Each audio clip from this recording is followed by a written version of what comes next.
হরে কৃষ্ণ। প্রিয় ভক্তবৃন্দ, জয় শ্রী গুরু গৌরাঙ্গ, জয় শ্রীল প্রভুপাদ। সারা দুনিয়ায় একমাত্র নর, একমাত্র পুরুষ কৃষ্ণ। সেই নর বা সেই আদি পুরুষ, তার শরীর থেকে যে জল নির্গত হয় তাকে বলা হয় নাড়। নর থেকে নাড়, সেই জলে যিনি শয়ন করেন, নারায়ণ বা বিষ্ণু, একই তত্ত্ব। সেই বিষ্ণু এই শ্রাবণ মাসের শয়ন একাদশীতে তিনি নিদ্রা যান,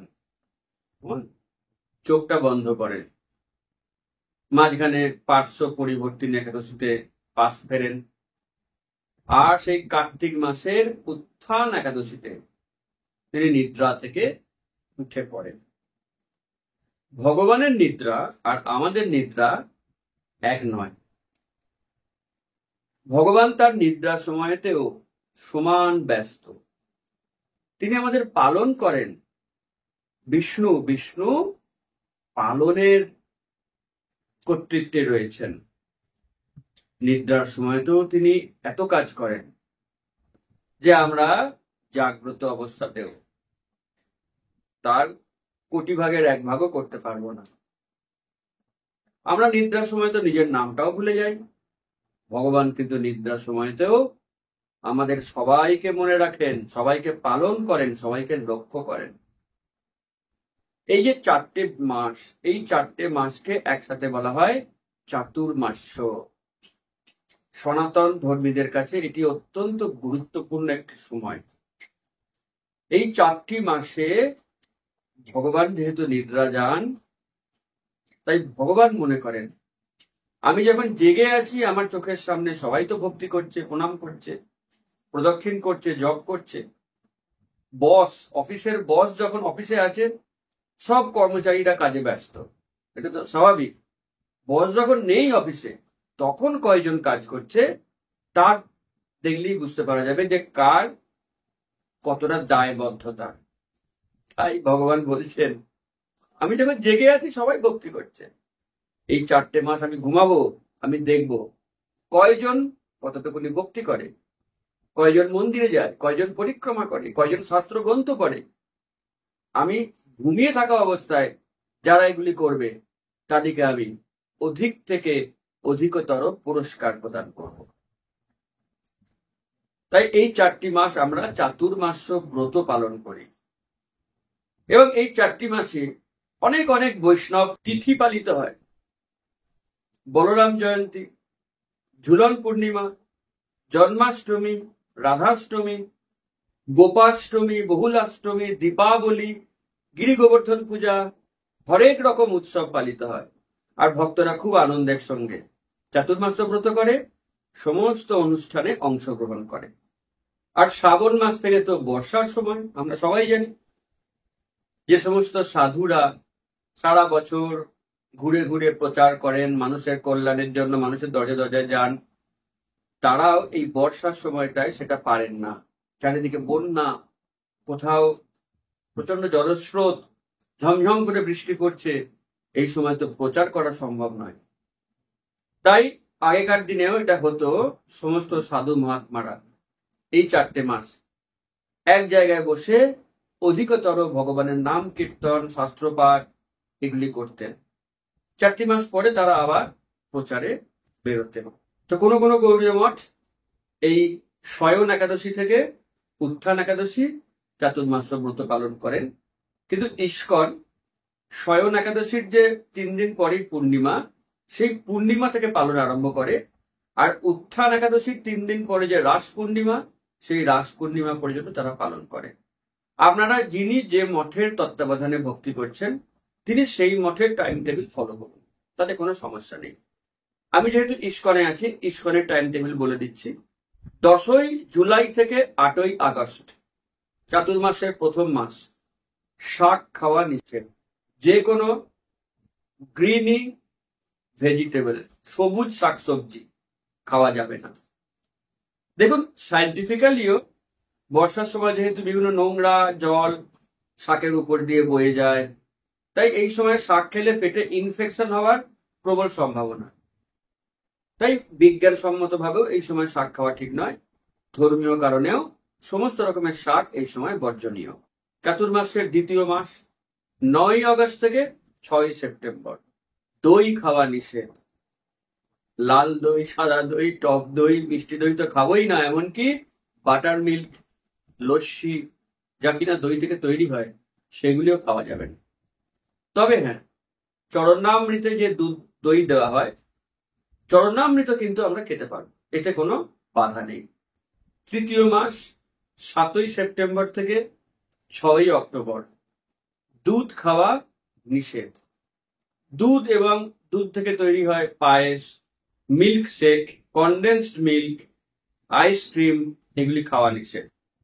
তবে দুধকে কনভার্ট করে যে তৈরি হয় পনির, ছানা, রসগোল্লা, সন্দেশ এবং চরণামৃত, এগুলি খেতে কোনো বাধা নেই। চাতুর্মাসের শেষ মাস 7 অক্টোবর থেকে 5 নভেম্বর। বিউলির ডাল, মাসকলাই ডাল বা এগুলি দিয়ে তৈরি ইডলি, ধোসা বা ধোঁকা, তো এগুলি সব এই মাসটায় খেতে নেই। তো কার্তিক মাস বা দামোদর মাসের ভিডিও আমরা পরে আবার নতুন করে তৈরি করব। সেই সময় আরো কিছু বিধিনিষেধ সম্পর্কে আমরা বিস্তারিত আলোচনা করব। তো এই তো গেল খাওয়া দাওয়ার বিধিনিষেধ। খাওয়া দাওয়াটাই তো সব নয়, আসল হচ্ছে স্কন্দ পুরাণের নাগর খণ্ডে রয়েছে, শ্রাবণে বর্জয়েৎ শাকং দধি ভাদ্র পদে তথা দুগ্ধম অশ্ব যুজে মাসি কার্তিকে চামিষ ত্যাজেত। 4টে মাসের যে 4টে বর্জনীয়, এটি পুরাণে লেখা রয়েছে। আর একটি শাস্ত্র প্রমাণ দেখাচ্ছি, দেখুন। ভবিষ্য পুরাণে বলা রয়েছে, যো বিনা নিয়মং মর্ত ব্রতং বা জপ্প মে বা চাতুর্মাস্যং নয়ন মূর্খ জীবন নপি মৃত হি স। যে ব্যক্তি নিয়ম, ব্রত, জপ ছাড়াই এই 4টি মাস পালন করে দেয়, শুধু ইন্দ্রিয় তৃপ্তি, যা খুশি খাও, টিভি দেখো, নাচ গান করো, সে ব্যক্তি জীবন মৃত, তাকে মৃত বলে গণনা করতে হবে। কারণ এই সুবর্ণ সুযোগ, চাতুর্মাসের সুযোগ সে হেলায় হারাচ্ছে। আর যারা আমিষ আহারে এখনো আসক্ত, তারা দয়া করে এই 4টি মাস আমিষ আহার করবেন না। বেরিয়ে আসুন, এসব খারাপ অভ্যাস ত্যাগ করুন। একবার ত্যাগ করুন, এগুলো আপনাকে আর ডিস্টার্ব করবে। যাই হোক, আমরা এখন শাস্ত্র নির্দেশিত কিছু ফলাফল বর্ণনা করছি। সে 7 জন্ম আনন্দে বাস করে। যদি কেউ এই 4টি মাস দুধ, দই, ঘি, মিছরি দিয়ে ভগবান বিষ্ণুকে স্নান করায়, এই জগতে সুখ লাভ করে, মৃত্যুর পর স্বর্গে ইন্দ্র সম ঐশ্বর্য লাভ করে। যে ধূপ, দীপ, নৈবেদ্য দিয়ে ভগবানকে পূজা করে, সে অক্ষয় সুখ লাভ করে। যে এই 4 মাসে ব্রাহ্মণকে তিল দান করে, সে সমস্ত পাপ থেকে মুক্ত হয়ে যায়। যে এই 4টি মাস কীর্তন করে, সে গন্ধর্ব শরীর লাভের সুযোগ পায়।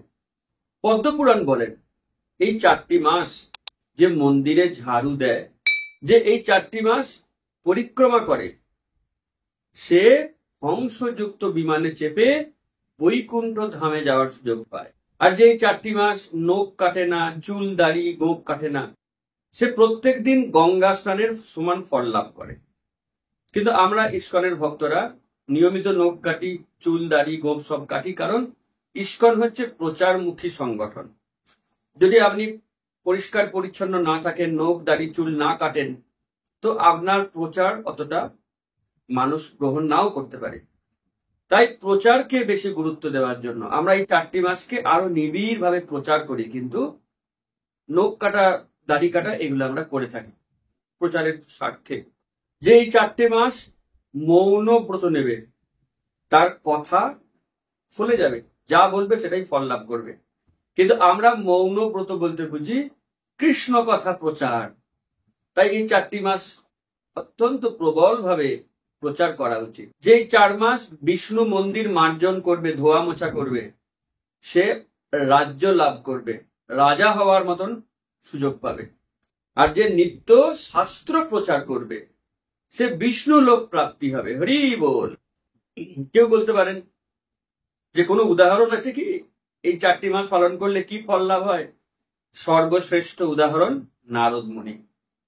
যদিও নারদ মুনি ছিলেন একজন দাসীর পুত্র, এমনকি তার পিতৃ পরিচয়েরও ঠিক ছিল না, সেই রকম বংশে জন্মগ্রহণ করেও এই 4টি মাস নারদ মুনির মা মহাভাগবতরা যেখানে একসঙ্গে অবস্থান করে 4টি মাসে ভাগবত পাঠ করতেন, তার মা তাদেরকে বিভিন্ন ভাবে সেবা করতেন, সাহায্য করতেন।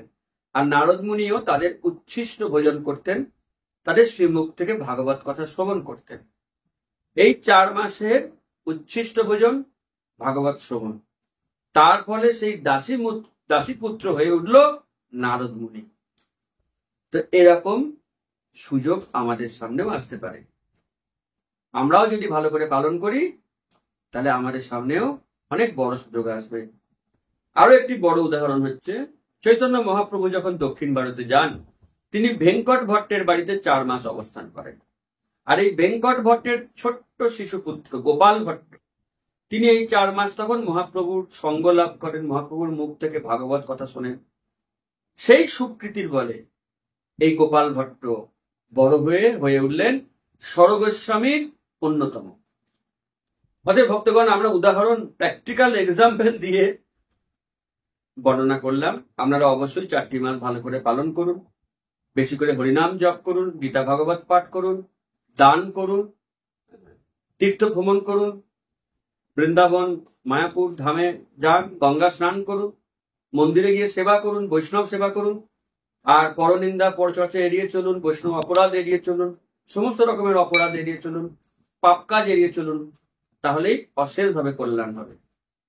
তো অনেক ধন্যবাদ পুরো ভিডিও শোনার জন্য। অবশ্যই কমেন্ট করে জানাবেন কেমন লাগলো, লাইক করবেন এবং চ্যানেলটি সাবস্ক্রাইব করবেন। হরে Krishna. If you catch up Krishna's lotus feet very tightly, then you will not fall down.